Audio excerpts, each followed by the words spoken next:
everyone.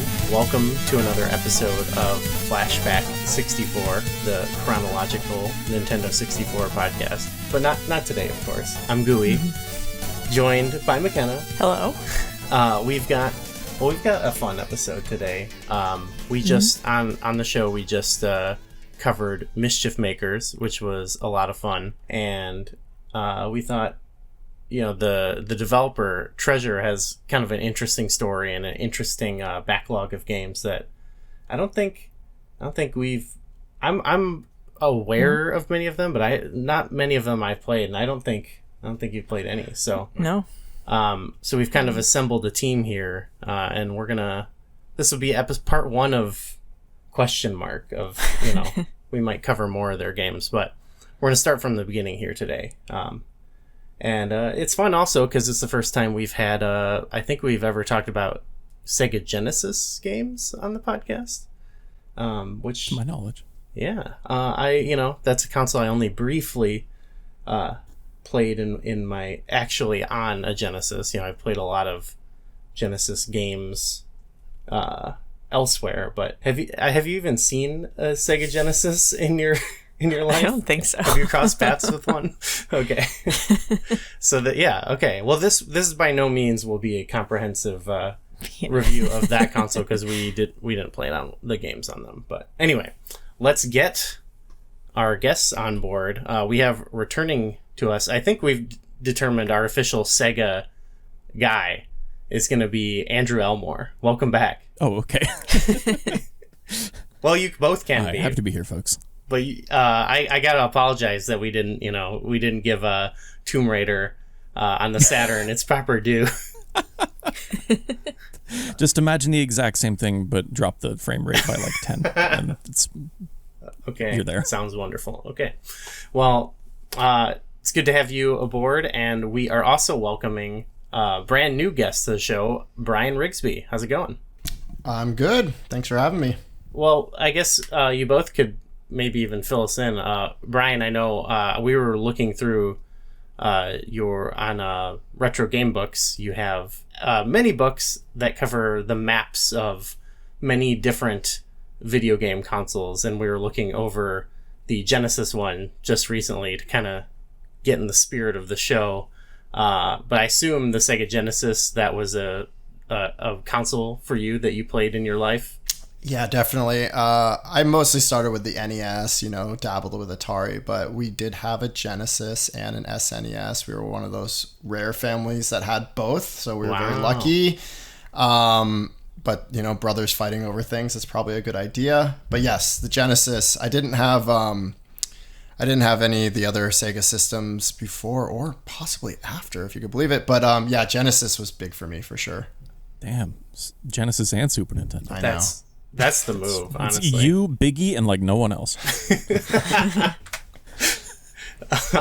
Yeah, I mean, when that's dead broke, man. An amazing move because I think of like it was beneficial. Like me and my brother would share. Like we both had GameCubes and stuff like that at the same time. We typically had the same duplicates of consoles. We had 2 different households, But it was nice because we could exchange games. But I would have been a dream, like when I was playing N64, to also like be able to bounce over and play my brother's PlayStation or something like that. So I'm jealous. Andrew, we've mentioned Saturn, we've mentioned Dreamcast. Were you a Genesis kid? Did you play Genesis? As previously established in Flashback 64 lore, I was primarily an N64 kid.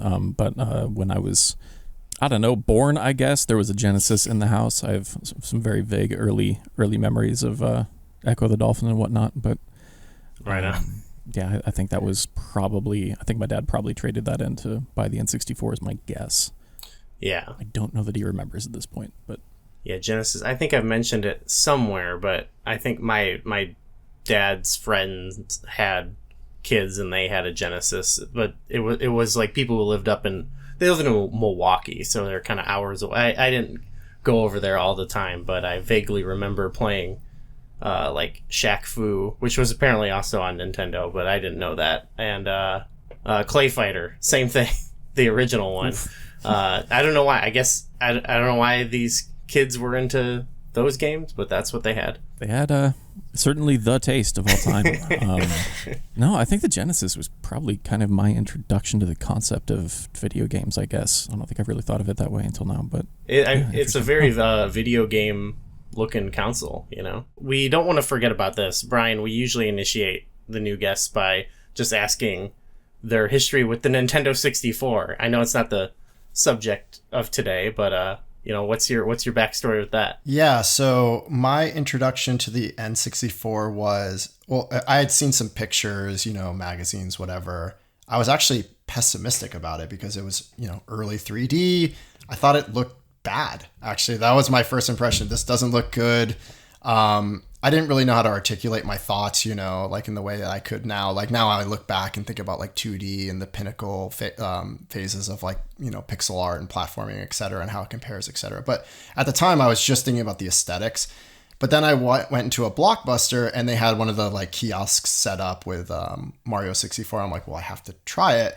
And like 5 minutes in, maybe a minute in, I was already hooked. I was like, I don't care what this looks like. I'm not even thinking about looks. In fact, it looks fine. Once you see it in motion, actually, you know, things look and feel differently.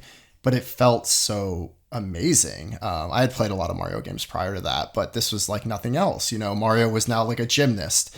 And you can kind of jump and move and traverse in these interesting ways. You kind of had this freedom of motion and deciding where you go and what you do. A little bit of like the order of how you tackle things. So I ended up getting a Nintendo 64 and Mario. And then I remember like that weekend just like grinding and beating it and just loving it. And whatever the next week or whatever it was, like getting all the stars, whatever it took to get them. And I was pretty hooked. I never had a lot of Nintendo 64 games. You know, it was more of like, you know, sharing with friends and neighbors and playing GoldenEye, you know, 4-player at the neighbor's house. Back then, it's like, who cares if you owned it or not? It's like, if you can play it, you play it, right? I did own Mischief Makers, which I know you name dropped earlier and talked about already. I can talk about that if you want to later. I know that you're already moving past that. I do have thoughts on that game. Shake, shake. Feel free. I mean, that's the next thing I was going to mention if you'd like to.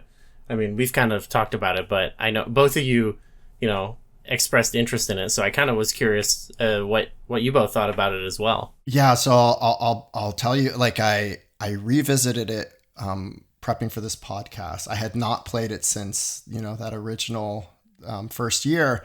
I remember back at the time never beating it. You know, I don't even remember how far I got. I felt fairly similar to how I did then, which was like a little frustrated, like drawn to the look and the overall like vibe, but not really feeling like it ever fully came together in the way I wanted it to. It was one of those things where it was like, you got one game this year, what's it going to be? And I picked it based off the box art, which is what a lot of kids did, right? It was, you know, the steampunk sci-fi anime mix just kind of appealed to me. And playing it again, I was just struck by like how silly it was. The Evil Empire is literally called the Evil Empire, which is so on the nose and ridiculous. Big Rage Against the Machine. Yeah. Fans, Obviously, there's like a lot of like Mega Man inspiration here, right? You got like this robot-ish creature. You got the professor. You got like a side character kind of hanging out. You're being deployed, you know, those kind of things going on. That's neither good or bad. It's just a thing. I think my biggest hang up on this game is that the controls just feel really clunky to me. Like you feel heavy. You always feel like you're being dragged down to earth. Like gravity is heavier than it should be. I guess, you know, you're kind of a robot. Maybe that makes sense in the game world, but it's just, there's something kind of frustrating about trying to blast up in different directions and getting that running boost. I never could quite get it to work the way I wanted it to. Also, if you have like 12 tutorial levels to kick off your game, I feel like that's not really a good sign, right? Like probably not a good sign. It has some funness to it. You know, you pick guys up, you shake them. Silly. It kind of slows the game down. But it's also like, I had never seen that before. It's kind of cool. But yeah, not something that I like have nostalgic positive memories for. More of like, yeah, that was that thing that I played and moved on from. Fair, that's fair. I mean, yeah, we're quite fond on it, I think. But we did talk about a little bit, like, especially you mentioned it with the boosting. Like sometimes you're trying to get up on a ledge and you can't, you think you can boost up there, and it like it shouldn't take you more than like 3 tries to jump up on a simple ledge. That does get a little frustrating. Yeah, definitely feel that heaviness. Yeah. And Andrew, how about you? Like, what, where did Mischief Makers fall in your life? Man, I don't think I played Mischief Makers for myself until, I don't know, 2012, 13, somewhere in there. But yeah, no, I basically co-sign everything that Brian said, and then add a few more shake in there. For good but measure, it's like, yeah. I don't know, Treasure's strange because like they're so hyper fixated on the feel of everything and making sure that everything it feels really snappy and like clicks really well, and then they use that to then demand often very high precision from the player in most of their games, at least. And usually I think that works really well. Occasionally it doesn't. I think Mischief Makers is one of those occasions where it's like, it's cute, it's fun, they're doing some cool, weird, experimental stuff with like the physicality of the way that you move around this, like these areas, and I think that's cool. It's also very boring for me after like half an hour or so. I usually tap out. It's definitely a lower tier treasure for me, I think. But it gives us an opportunity to talk about them at all, because their other 2 N64 games are Japanese exclusives, and I don't know if I'm going to be able to trick you into covering them or not. So here we are. I don't know. We might be getting there because yeah, I don't know. They're both extremely good.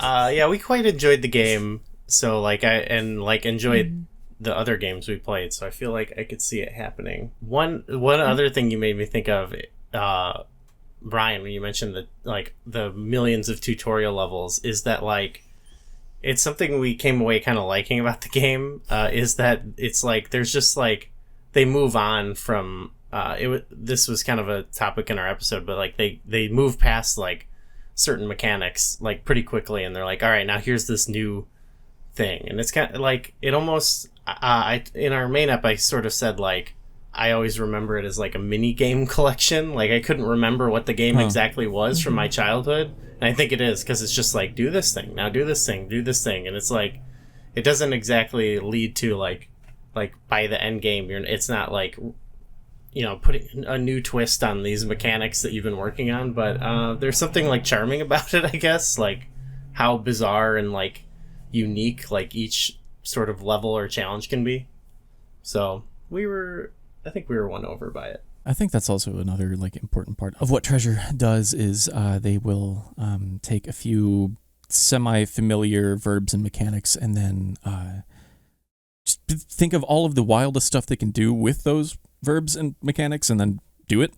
So like before this, you have like Dynamite Heady on Genesis, which is kind of a similar idea of a just weird experimental platformer that has kind of a simple set of things you can do with the buttons, but then they will just keep throwing you into these super weird, bombastic, super creative like boss fights and strange levels that are full of these giant like set piece moments and all this wild stuff that has you thinking on your feet with the tools that you have at your disposal.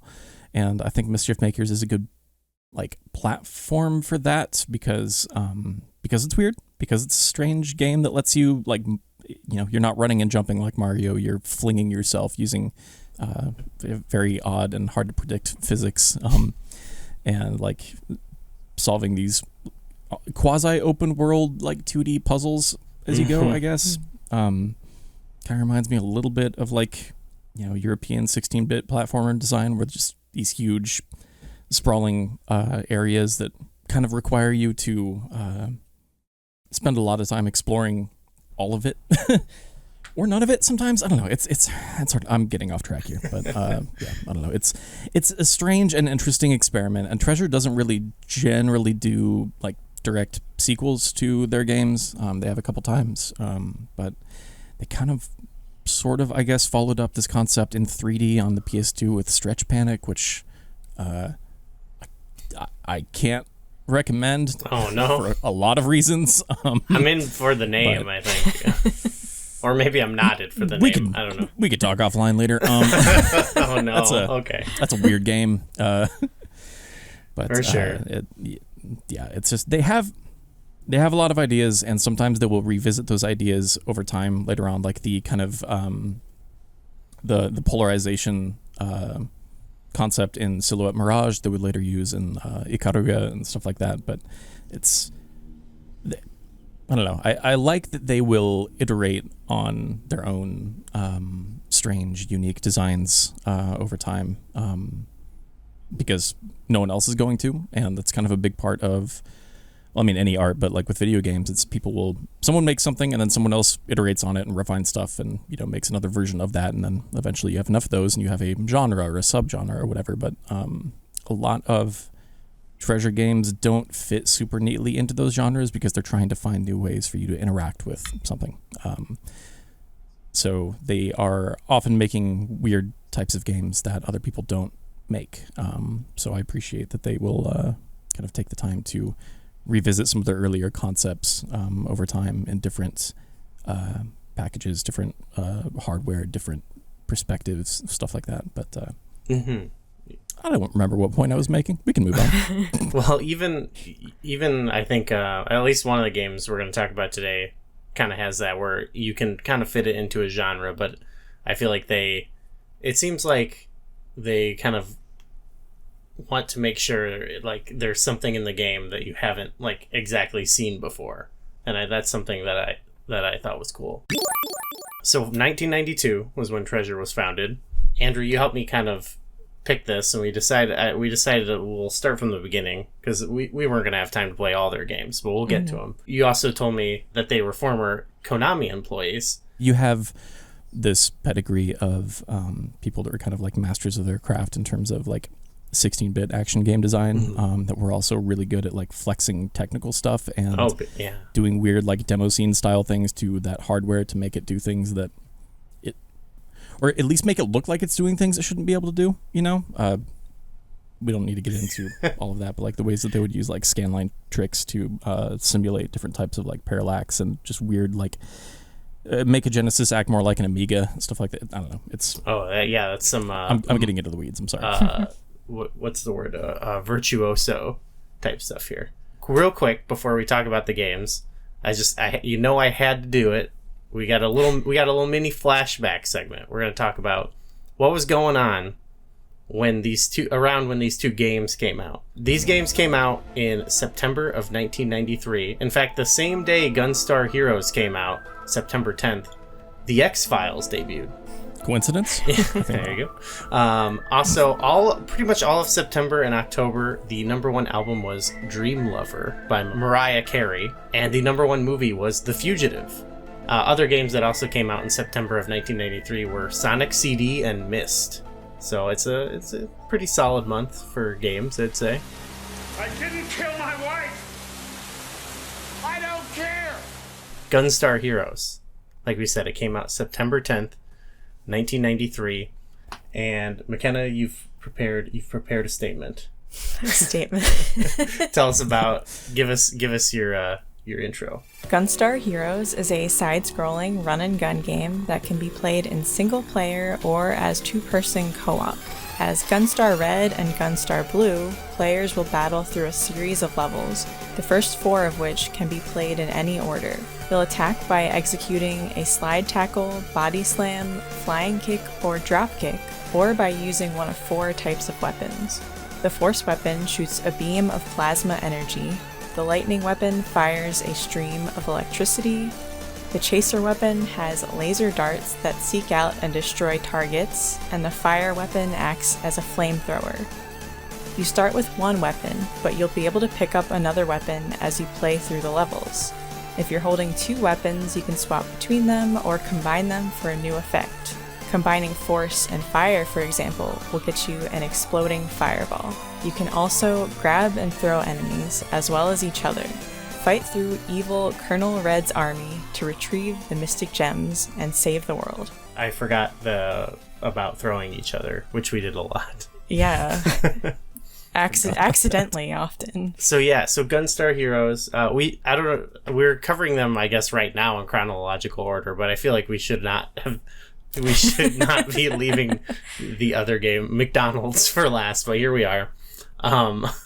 Brian, what's your history with this game? I was aware of it, of course. It's I think it's looked back on fondly by a lot of people that played it, but I did not play it during its heyday, nor did I play it in the years that followed, because I first played it about a week ago. I ended up playing it all the way through.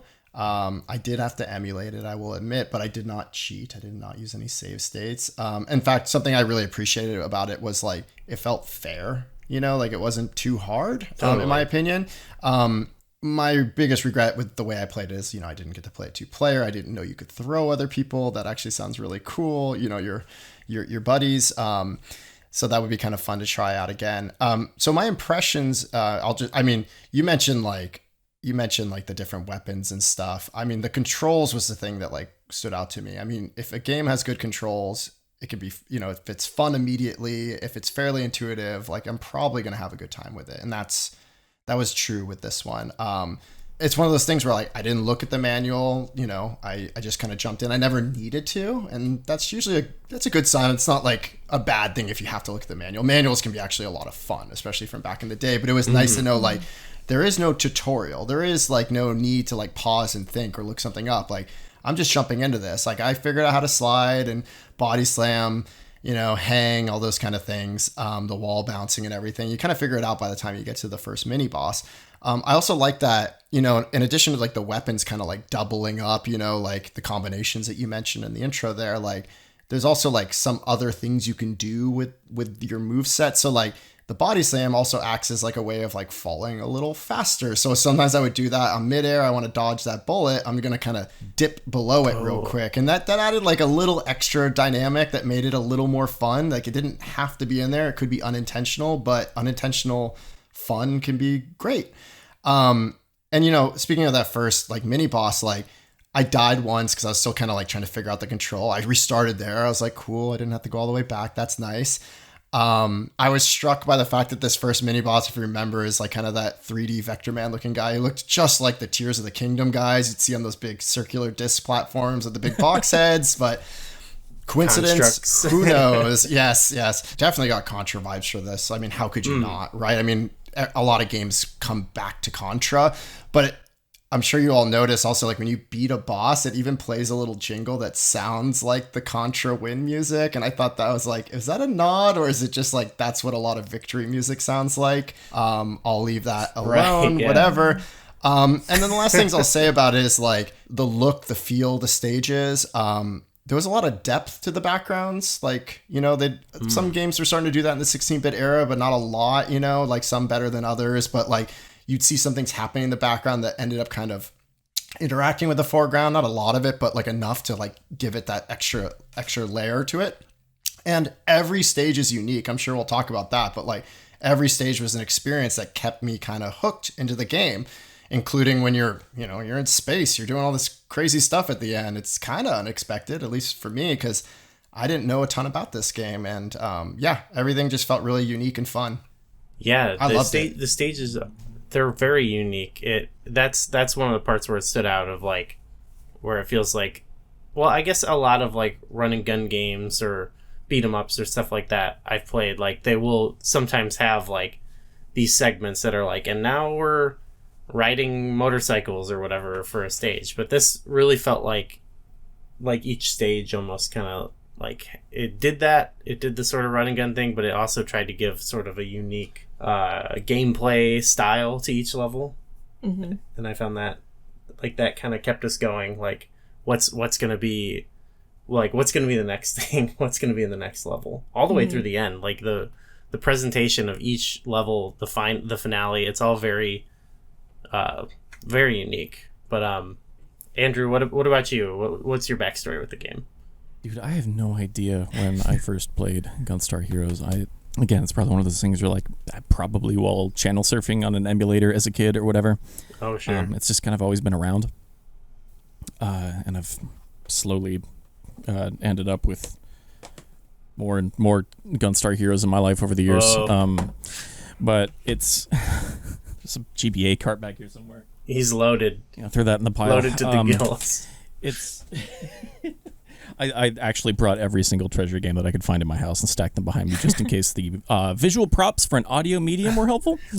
So I want to say too, when I asked you about like treasure games, you sent me like an essay and that doesn't sound like me. And like pictures of like a stacks of a million games. Like you might want to start with these, and it's like a picture of 12 games. Yeah, here's your reading which list. I appreciate it. That's genuinely was so helpful. But it was like, all right, cool. I found something that like now Andrew will go into sicko mode over. So one of my favorite things about Gunstar Heroes in general is one of my favorite things about a lot of 8 and 16-bit Konami games as well, which is it seems to want to show you the whole game. If we can wind the clock back a little bit, a lot of people give Castlevania a lot of credit for being a very difficult NES game or whatever, but I think the fact that enough people have had enough fun with it that they've beaten it tells me that maybe it might be one of the easier NES games. It's just like it's meant to have like a realistic difficulty curve instead of trying to squeeze quarters out of you or whatever, or beat the living daylights out of you so you buy it instead of renting it or whatever. But I always felt like Castlevania was an NES game that wants to show you everything that it has to offer, and I think most of the series is like that. Yeah, it's a very approachable game. I think like. It has its difficult parts, but like just the like way you can get into that game, and like that was one when I was even like very young and like didn't know anything about beating any games. Like I didn't beat it, but like I could play that game for hours because I felt like it was the initial gameplay loop of that is so satisfying. Yeah, for sure. There are a couple spikes, like the death battle. If you don't have ways to stun lock him with the holy water or whatever, it can be a pain. But yeah.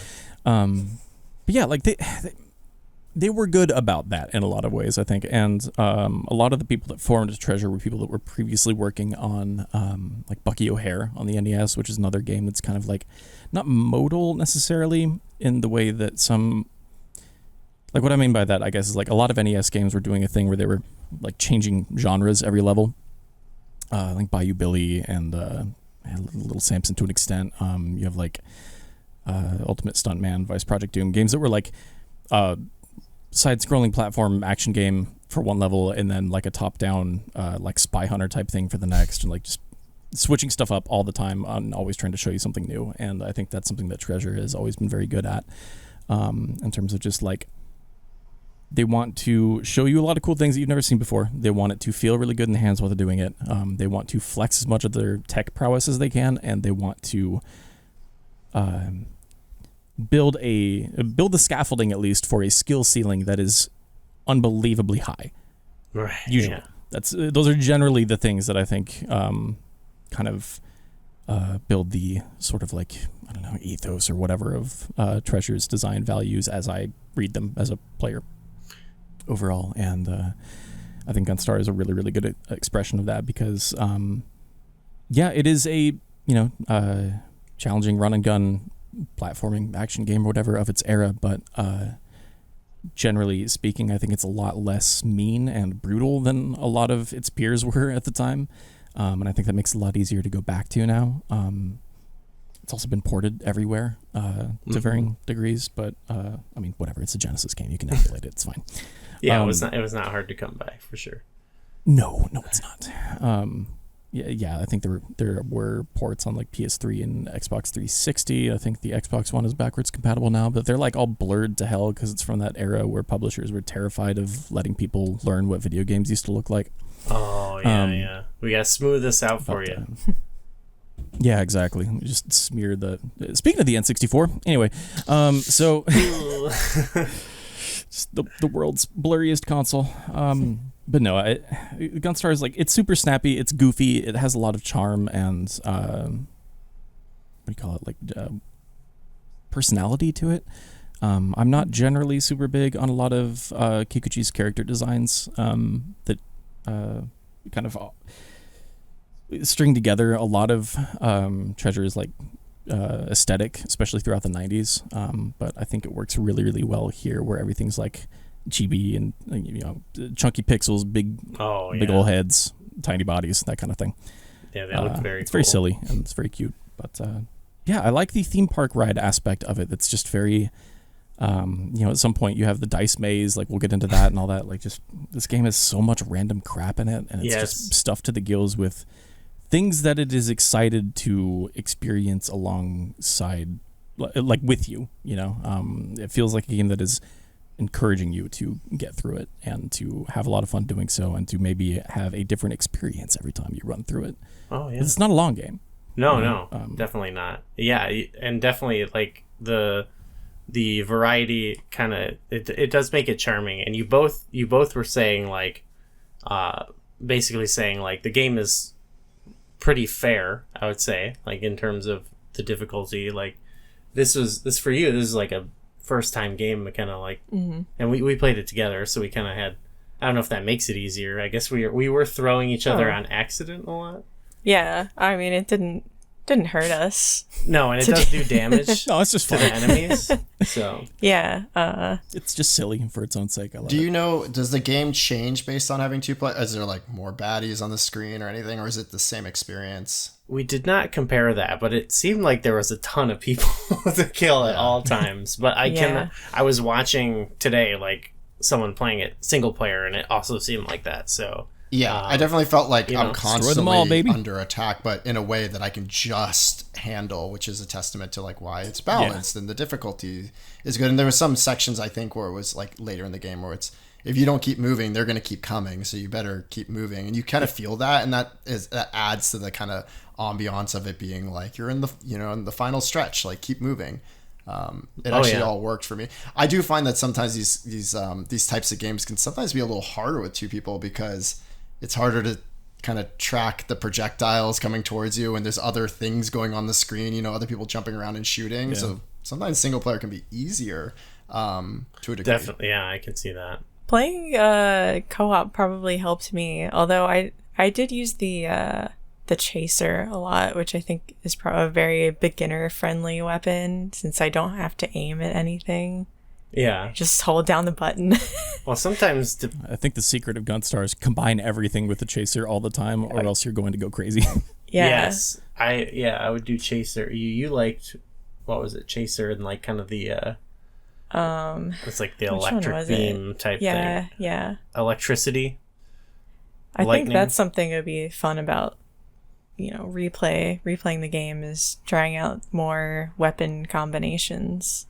Yeah, I would like discover one I really like and then like kind of forget what it was and be like, oh shit, what was that? One thing about the co-op is that if one of you dies, when you come back, you take half the health of the other player. We were often having to be like kind of strategic about that.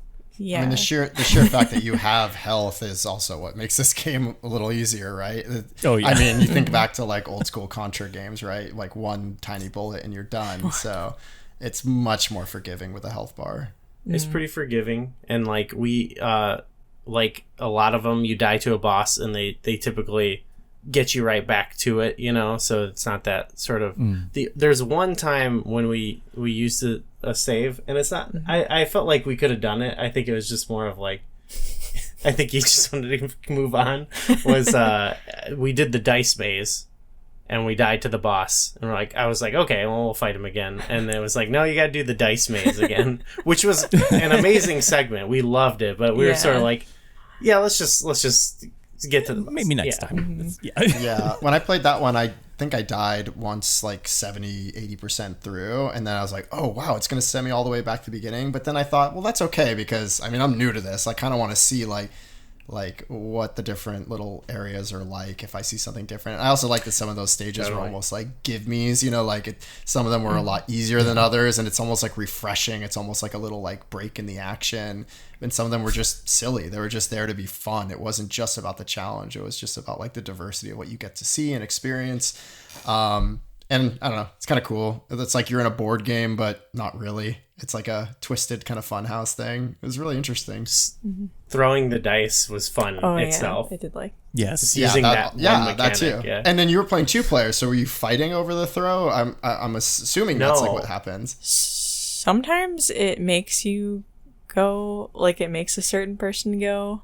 Yeah, I didn't know if it had to do with who was farther along, but we had to both. But there was we also did some strategizing. Like oh wait, so you're moving separately? Like you're separately? We moved separately. See, I didn't even know that. That's another reason why we were like, I think we hit all the spaces, So we were like, okay, we've seen it. We've seen it. Like if one person had more health, we would make them go first to take care of possible enemies, enemy fights. But then other times it was like, no, player 2, you throw. So it might just be whoever's farther, or like you can pick who goes first. But so what you're saying is this is a tactical strategy, run and gun. All right, we got to add some. I would more. play a game that was like this. I think like a mix between Mario Party and Gunstar Heroes. I would play that. We were replaying, having to replay stuff, but I think it was fun, and we were like getting better at fighting the bosses and stuff. So the manual I briefly wanted to mention too. I feel like we kind of like to jump into the game first and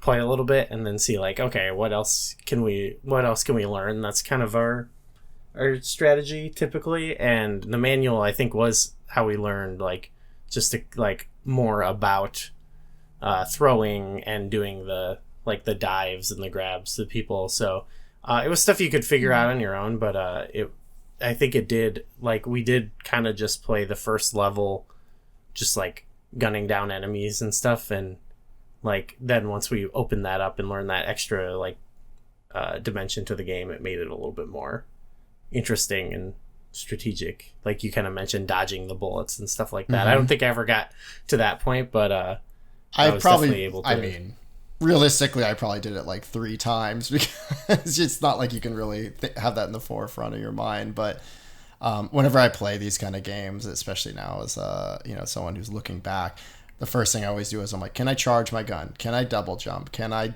down B, do I slide? Like, I always just like, I try everything out, like just in that starting screen to see what happens. But the body slam happened totally accidentally, and same with the wall jump. I just was not expecting that in a game like this. It was definitely a surprise. The slide was good too. Yeah, I liked the slide. Where you got the combinations there. Yeah, the manual has like a little box that tells you the effect of each weapon combination. Yes, and that was fun to mess around with too. Like the first thing that came to my mind, I guess, as an N64 podcast, I thought of the Kirby game on N64. Where you could, like, instead of just, sucking in an enemy and taking on the transformation, you could mix and match. Like, they would have different elements, and you could. They had even more than this. I feel like there was, I don't know, a handful of them, and I don't know if there was like any sort of like anything that they were inspired by this at all or anything. But it's a cool concept. I feel like. I don't know. I feel like I've seen that in other games, but it's very unique in this game for sure. Yeah, because they could have had this, like, if you think about all the combinations, they could have just had that many weapons. They could have just done that, and that would have been fine, but it wouldn't have been as fun. You would have lost that element of toggling between them, and also, like, let's say you're looking for your favorite gun combination, you're like, oh, I gotta hold on to A because I'm looking for B, like if you play that way. So I just think it adds an extra layer, so I appreciated it. And it's also one of those things where you don't have to necessarily like look up like what they all do. You can just kind of just let it kind of play out and just experience it. There was only like one time in the game where I was like bummed that I picked something else and like left something behind, because then I ran into a bad guy where I'm like, oh, I really wish I had like more of like the heat-seeking laser or whatever thing. That would have been really nice right now. I'm curious if like in Mischief Makers you have those bags that can combine things. Like, is this like another version of that? Oh, like kind of does. You combine things to make a different or bigger, stronger thing. If only there was the pots were in this game. The pots, yeah. Yeah, the mixing element was pretty cool. I thought the coolest level was the one where it frames itself and then pulls back and shows you like where all like all the bosses from the previous levels are all hanging out like watching you, and so you like you get this perspective of like there's the player, there's me as the player and trying to identify as him, but then there's all these bad guys, and I see this perspective that as the player I'm not supposed to see. I know it's not that complicated, but it was just kind of fun to see them. They had all their little banter. You're like, oh, they're sending out this guy. Oh, the big strong is coming out next. Oh, they got defeated. They're coming back. They're all kind of, peeved. They're a little upset. It was just kind of fun to see. It gives you a little like visual counter of like what's left. It's almost like a progress tracker in a way. But yeah, I hadn't quite seen something like that in a game, at least of its time. So I just thought that was really cool. Like, they're not just playing around with like, you're in a spaceship versus, on their feet or going, like a lot of verticality or like those kind of things. They're actually kind of playing with like the depth of space in terms of like who's seeing what in the perspective. So just thought it was really cool. It was a neat little surprise. Yeah, I feel like that added a lot of like tension to it too, because it was like, oh, we're gonna have to take on all the rest of these people. Like, oh, you kind of have to know who you're gonna. Well, gauntlet. Yeah, gauntlet, and you can see who's coming. We touched on the grab and throw enemies, which was cool to see in the first game because it's such a, you don't have the shaking part, but it's such a big, it's like the main thing you're doing in Mischief Makers is grabbing things and throwing them. Yeah, the grabbing is so crucial. The throwing, shaking from within. I also, just in general, the overall like vibe of the game was a lot of fun. Like the I don't know, the sound of like Genesis games is like, that's something that I've only, there's only a handful of games that I've fully like played, and it is just like, it has such a different like tone to it that I'm not as accustomed to, but like it hits so hard. Like the even the the level select screen, you mentioned sort of the jingle that plays at the end of a stage. Like it's very gratifying, I guess, when you beat it. Like the music is very like I don't know, satisfying, I guess. And like, yeah, the arts, like they had cool like art style and everything. They had different like levels where the background would be a similar background, but it would be like a different time of day and everything. Just like cool overall, like a very cool, unique aesthetic like that I was pretty into. Top tier vibes, yeah.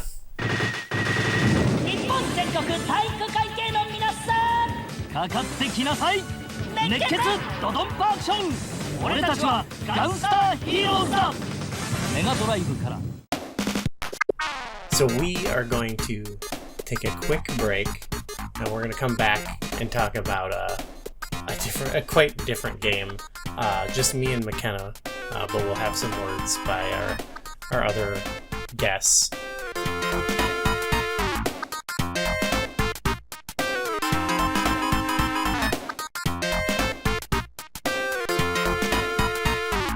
McDonald's Treasureland Adventure is a 2D platformer in which you play as Ronald McDonald, who is searching for the missing pieces of a treasure map. Ronald will explore 4 very magical levels: the Magical Forest, Magical Town, Magical Sea, and Magical Moon, each of which has 3 stages. He can defeat enemies with a magic attack and grapple upwards using his scarf. Throughout the levels, Ronald will be able to collect a variety of items to aid in his adventure, such as jewels and flowers to restore hit points, balloons to keep him from falling off the stage, and magic power-ups, which makes his magic attack stronger. He'll also be able to collect gold to spend at shops selling these items. Along the way, Ronald will get help from some familiar friends: the Hamburglar, Grimace, Birdie, and the Fry Kids. At the end of each level, Ronald will tap to take on a boss to retrieve a piece of the treasure map, or in the final level, to reach the treasure. Hey there, folks. It's your friendly neighborhood Andrew here. I want to apologize first and foremost. While we were recording this episode, I had don't know, a minor family medical emergency pop up mid recording. Everything's fine. All is well. It was just a scare, but yeah, so it kind of threw us off track there. I don't know that I necessarily had that much more to say about Gunstar Heroes, but that game is extremely good, and you should check it out any way you're able. I think if you have any interest in run and gun 2D action platformers, just with an exceptional level of polish by a group of extremely talented people that were absolutely destroying their minds and bodies trying to get 2 games over the line in a dev cycle of like 6 months or whatever. Which brings us to our other game. The other thing that Treasure came out the door swinging with, which was McDonald's Treasureland Adventure. Where do I start with this? It is a licensed 16-bit platformer, which is a strange place to be for a company with a pedigree like this. A strange place to start, I suppose. But my understanding of the story is that Sega wanted to see them prove that they could ship their own game, and long story short, they were kind of assigned this, more or less. I don't know how accurate that is or is not necessarily, but that's at least my understanding of how that went down. The game itself is very strange. It has this beautifully garish color palette that reminds me a lot of Riggstar or I guess also Dynamite Headdy, now that I think about it, and other Mega Drive games that just lean really hard into like these really loud purples and oranges and stuff like that. On its surface, I don't know that there's actually that much to talk about, at least at first glance, unless you've spent any time playing any other 16-bit mascot platformers of that era, because, putting McDonald's Treasureland Adventure up against something like, Bubsy 2 or Zero the Kamikaze Squirrel or Arrow the Acrobat, etc., or dare I say it, Sonic the Hedgehog. Whatever, I'm not really a Mario guy either, so none of that was for me in the first place. But I think what I like about Treasureland Adventure is the collection of things that make that game feel like it is at least like spiritually related to Restart. And that's the fact that you have a kind of like jumping grab that kind of extends. You think he uses a bunch of like handkerchiefs tied together or whatever. But that works a lot like Restar's grab, where you are able to jump up and attach yourself to different like hooks some of those are swinging, some of them will slide you down a rope or whatever to a different part of the stage. There's a lot of stuff in there that just kind of makes moving about the area feel good and snappy, and I think a lot of the stage design is pretty neat. I think some of the stuff they do with like even the trains and stuff early on, like there are interesting set pieces happening for a first game coming from a new studio, even if the people there are veteran developers and designers, and for being a licensed 16-bit platformer. The bar to be cleared there was not necessarily frighteningly high, I might say, but I think the game itself just feels good. I think it's just a well-made platformer that is enjoyable to look at and listen to. I wish it wasn't tied to a horrible brand, but it is, and unfortunately that's just the reality of the situation. I wish it was like a Yonoid kind of deal where it's like it comes out in America and it's a licensed fast food mascot, but originally it was Yonoid was a Kamen no Ninja Hanamaru, I think. Yeah. Just, a totally different thing that doesn't have the like stink of brands on it. But yeah, I don't know. It's in spite of that, I think it is still, I wouldn't say it's like an excellent or amazing video game. It is not going to blow your mind. It's not a like absolute top 10 Genesis must play. But I do think it is good. I think it is actively enjoyable. I think it is above average. and I do think it is worth playing if you haven't. It's also pretty easy by the standards of the day. It's not too terribly mean in the ways that a lot of games tended to be back then. Like I was saying before, I think Treasure is a studio that is more interested in providing you with a fun experience that you can see through to the end, as opposed to a challenge that is going to be a massively difficult thing to overcome up front. I think, Treasure loves to make a good challenge, but I don't think they were going for that with a McDonald's licensed platform game for children necessarily. But yeah, I don't know. That's more or less my thoughts on the subject, I suppose. I don't have anything super specific to say. Again, I apologize for kind of throwing everybody off the groove, but we got through it somehow, some way. Shout out again to Goo and McKenna and to Brian for being good sports about all of this and being incredibly kind people. I appreciate your patience. Bye now. Oh, I guess Goo told me to plug stuff. I don't know. You can find me at elmore.design is my portfolio. You can find me at elmore.zone on Blue Sky. Mythic Resonance on YouTube. I do a semi-regular racing game podcast called Time Extend. Other than that, I don't know. I'm around. I'm out here making video games and whatnot.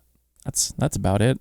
A lot of stuff I unfortunately can't talk about yet, but will hopefully be really fun to share in a few years. Oh, man. You know what? No, I'll plug Ryan's podcast because I just recorded an episode of that right before I recorded this monologue. Ryan, Def Stan 480, Standard Issue Gaming, friend of the Flashback 64 extended universe, I suppose, has started a GameCube podcast that is not chronological, but it is comprehensive, and that is called Homesick at Space World.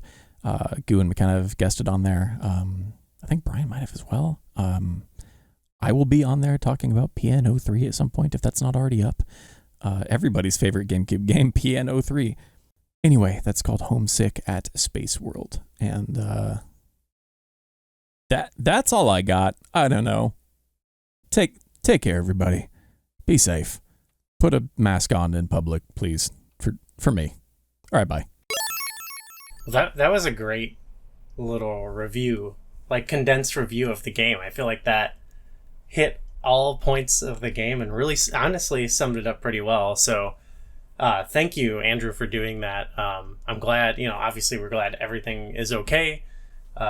And thank you for being a good sport and kind of, still participating in this part of the episode. We also have Brian. We also wanted to get his take on the game, and we've got a little clip here from him.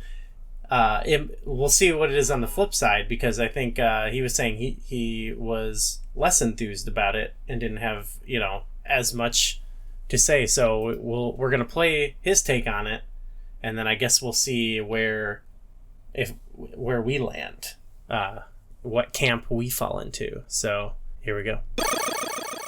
Here are my thoughts on McDonald's Treasureland Adventure for the Genesis. So this is one of those games where the first time I played it was just a few days ago, so I don't have any nostalgia connection to this. I can't tell you what it feels like to have played it back in the day versus now, but I can try to compare it to games of the time and, how it feels to play it now. Also, context speaking here, I was a Burger King kid. I had no hate against McDonald's per se as a kid, but Burger King was really close to my house, so I definitely had an allegiance. As far as fast foods go, it was with the Burger King. Okay, putting that all aside, let's talk about the game. My first impressions are, it looks really good. I would expect something starring, Ronald McDonald to not look so good, but Treasure clearly came out with something really interesting. You have these waterfalls that are kind of spouting out of nowhere. You have these cool looking backgrounds, really vibrant colors.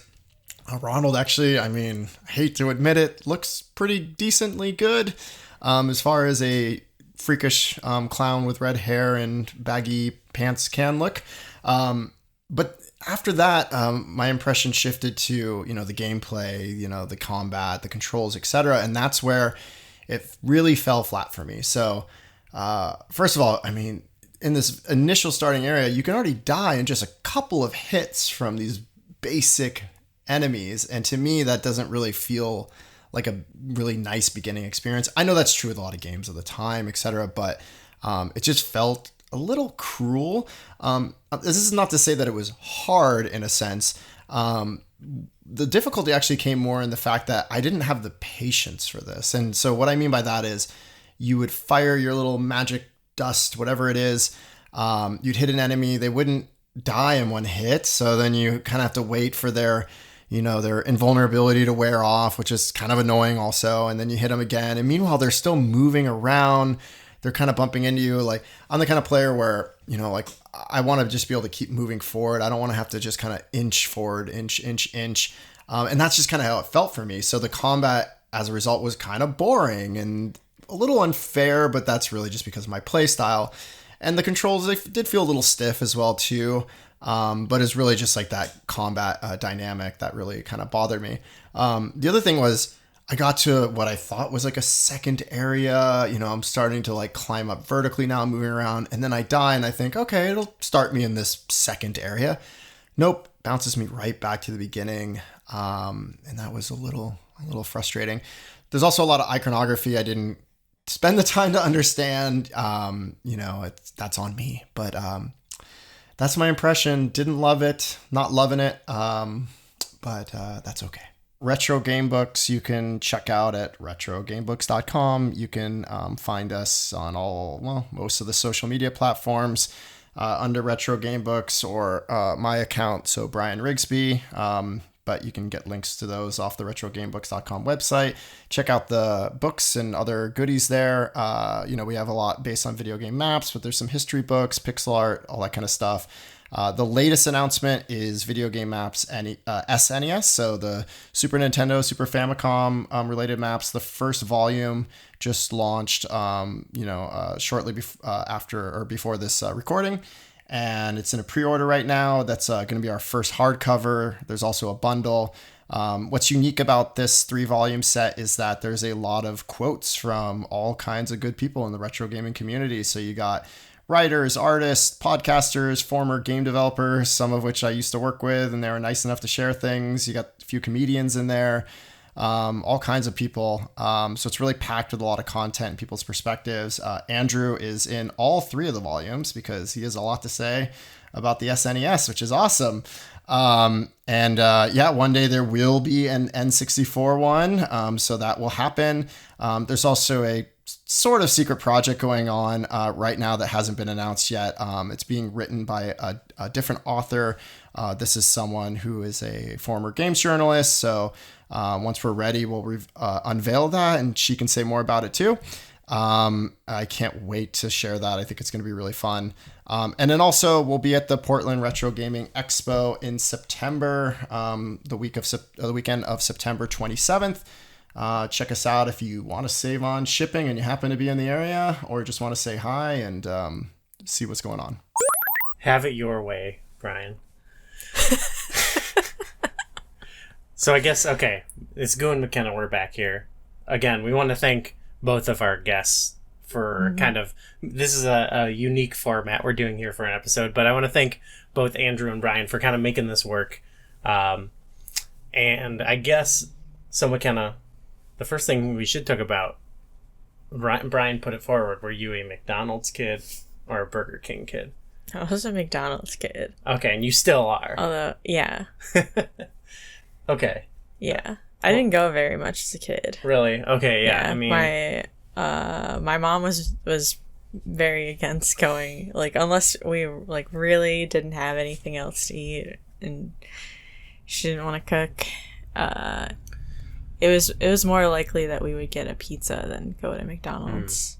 You guys are very like healthy. Yeah, my mom is pretty health conscious. Although we all famously love our desserts. That's why we have to be health conscious. We're very my family is very like your Midwest, like, what's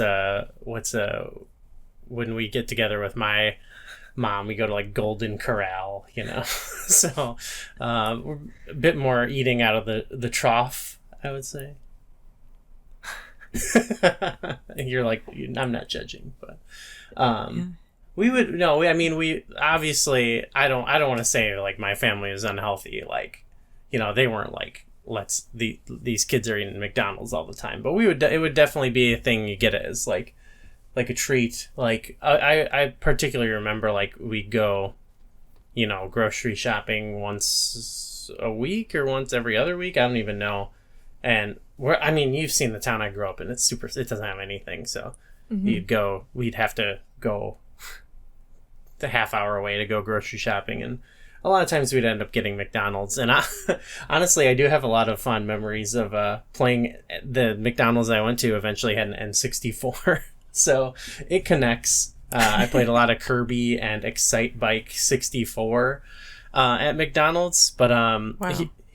Here we are doing I didn't want to do you know, this is like a shameless brand tie-in thing, and here we are kind of reminiscing about our experience, but it's almost impossible not to. But I guess in terms of that, I also, when I was a kid, I didn't play this game as a kid, but I showed you a little bit. I had on the NES a game called McKids, which was a McDonald's platformer. So this kind of brought me back to that a little bit. But one of the things I wanted to highlight from Andrew's segment that he talked about that I think is what's so fascinating about this is that these games came out so close, and the fact that it was like this is what they had to make so they could make the game they wanted to make. And I just think that's so interesting because it's like this is now a developer that's kind of known as like making these unique out of the box sort of games, but the way they had to kind of get there to establish themselves is sort of make this commercial product, right? Yeah. It's very inside the box, I guess. It doesn't get super complex with anything. Yeah.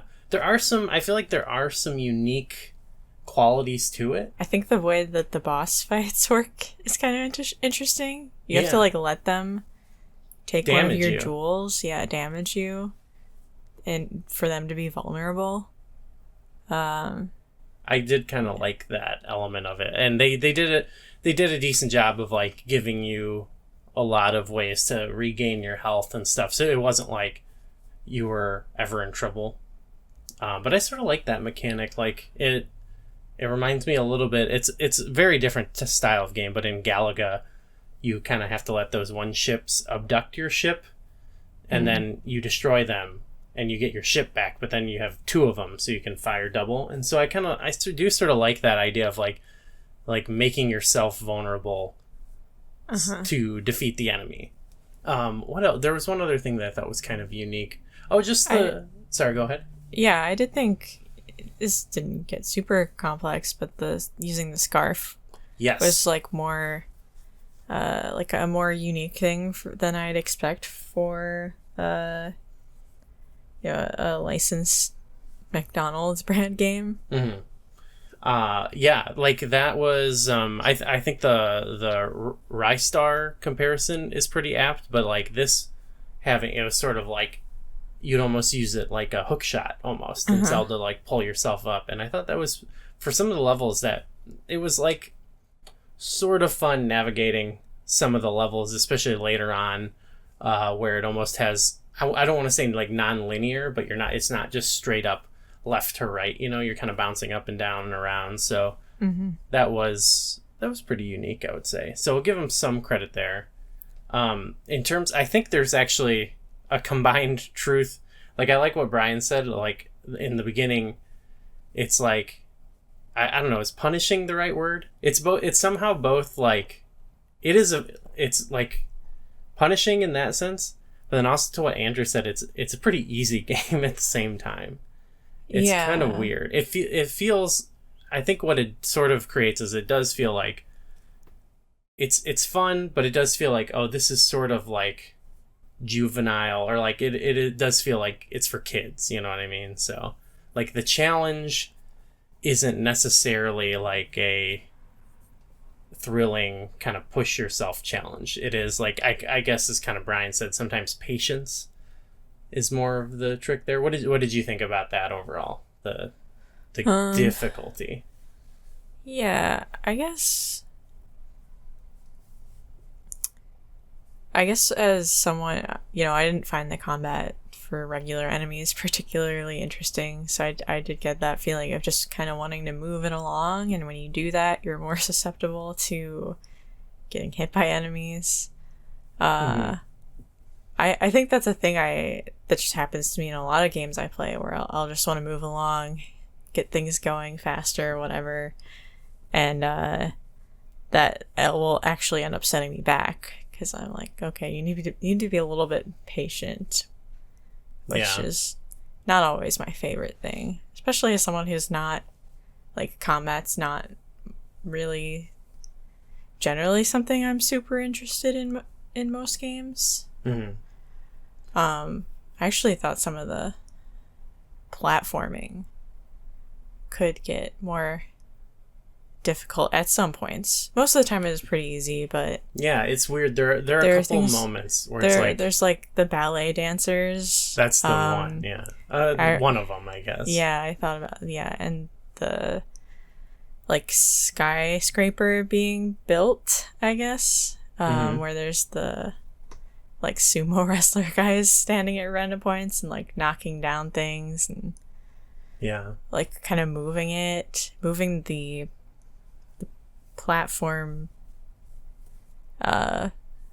whatever the platforms are like moving along. Oh yeah.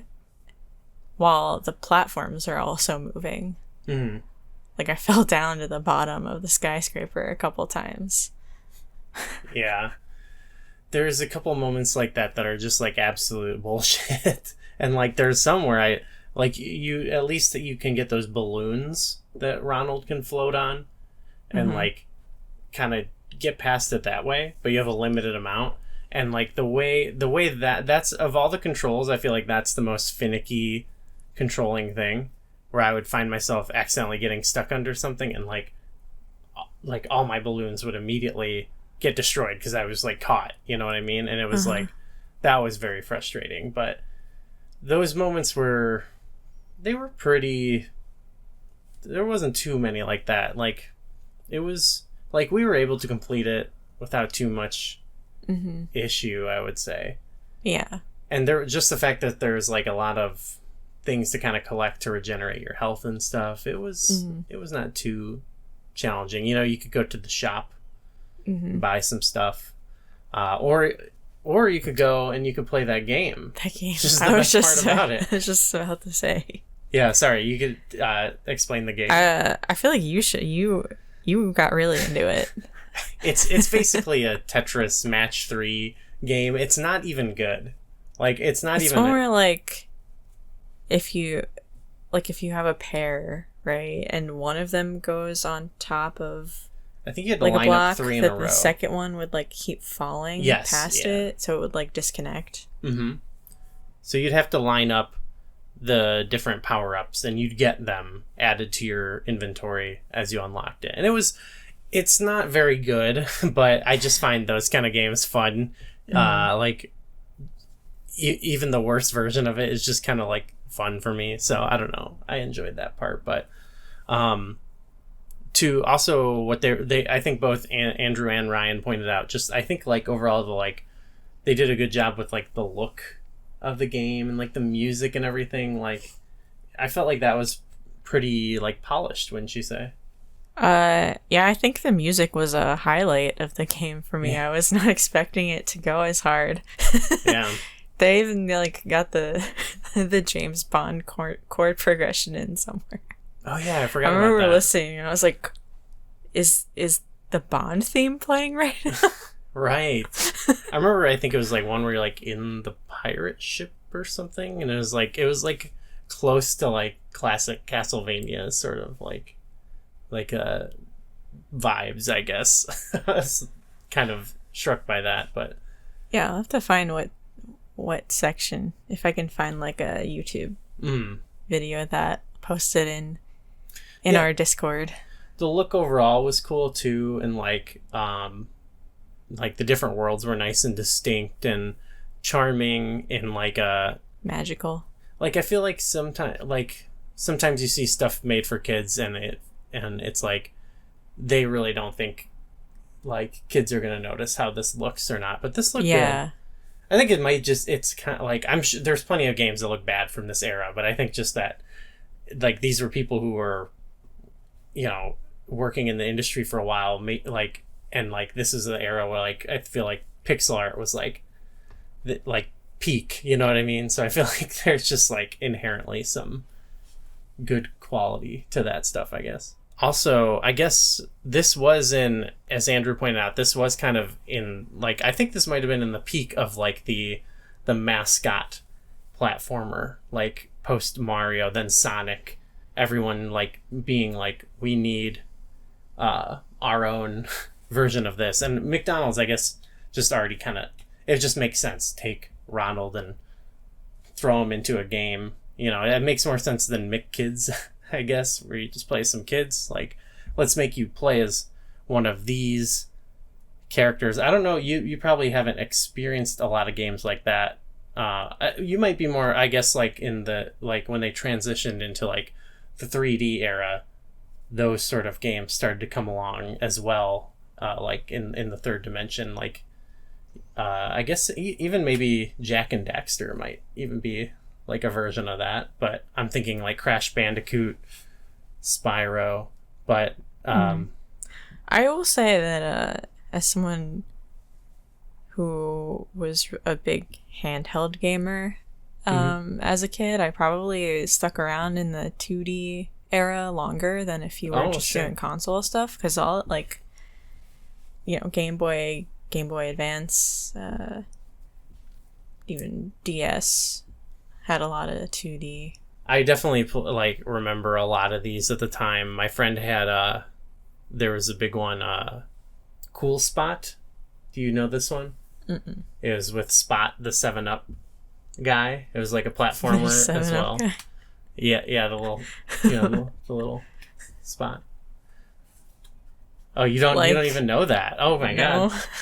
You know, in the 7-Up logo, there's I know the logo. All right, Google. Is there like Google Cool Spot 7-Up? You'll see what I'm talking about. It's like a little red guy with sunglasses. Yeah. So yeah, this was in terms of like there was obviously people. Andrew mentioned some like people creating their own like versions of Sonic, like Bubsy and Arrow the Acrobat or whatever, but then you also brands, this is like a perfect time for brands to be like, well, we can just take a platformer type gameplay and throw our mascot in there, and I feel like I don't know, does that still occur? I guess things just go in Fortnite now or something, you know? Yeah. That's the modern version of it. Yeah. But I find this more charming. So while it is, Andrew mentioned this is like a horrible brand, like there is something charming to this game in a weird way. Maybe it's because it's like nostalgic to us. Maybe we're like buying into the nostalgia a little bit. What did you think about seeing like the McDonald's mascots? I'm not too fond of them. I don't know. I wasn't, you know, I saw a little bit of Ronald McDonald when I was younger. I think I was mostly past the era of all the other characters. Yeah. Although, you know, Hamburglar, we had Grimace recently. Grimace got a game recently, yeah. I didn't play that one, Grimace's Birthday, for the Game Boy or whatever. But, yeah, that I don't even know. It's like, it makes sense to do that, but I don't know. I can't give this game a pass, you know what I mean? I'm trying not to give this game a pass, but I did find it just like charming enough. Yeah. I would like, they should make a game with the Burger King Kids Club or whatever they're called. Do you remember them? Yeah, go to Burger King. I remember, honestly, when we go to Burger King, I was always a little disappointed. Because their mascots were just like a bunch of kids, and you don't even know their mascots, do you? I don't know how long that stuck around, but yeah, I don't know. but I don't know. Where's our Burger? I want the Burger King game. I did go to Burger King to get, in high school, in my senior year, to get a crown. Because we decorated the crowns. Oh, yeah. For, like, senior... or it was, like, Spirit Week, and then, like, on the last day of the week, all the seniors wore crowns. That's pretty tight. I don't know, McDonald's... the Grimace is cool.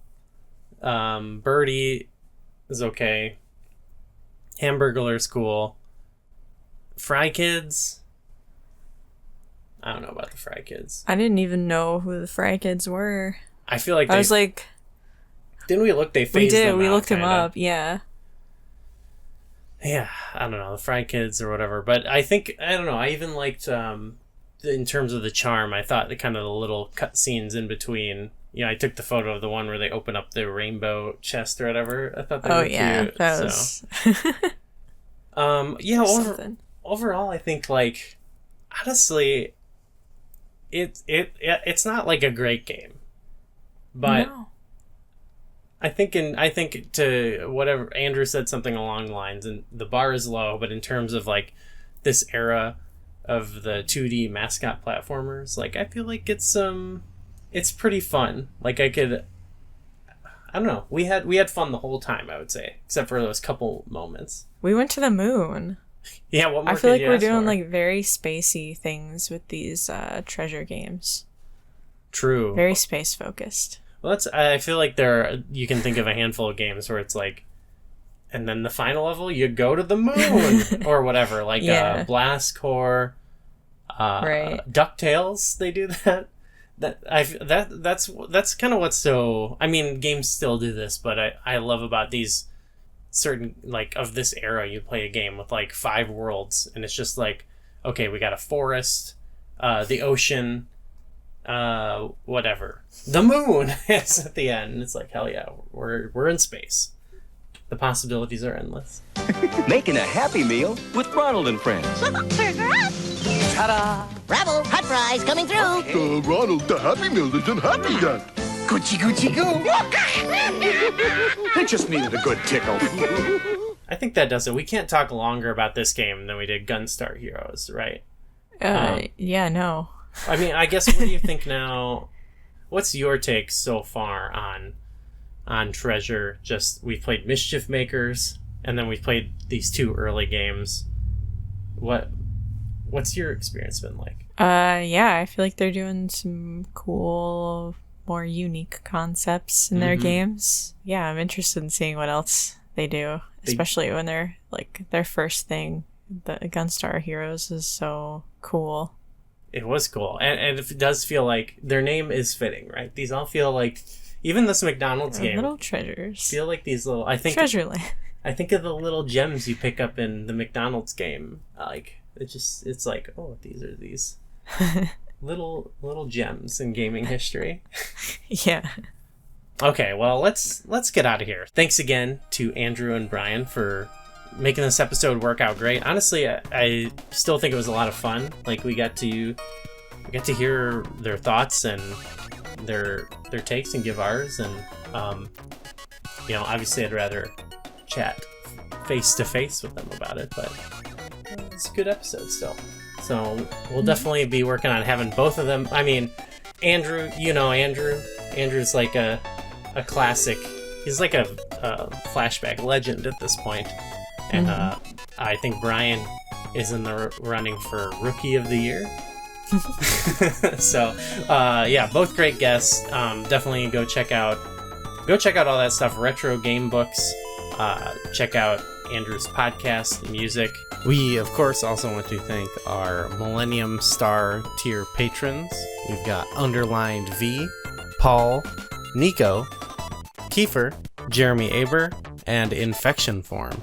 And if you want to check out all the bonus stuff we have over on Patreon, it's patreon.com/flashback64. Thanks everyone for listening, and we'll see you next time. Bye. Bye.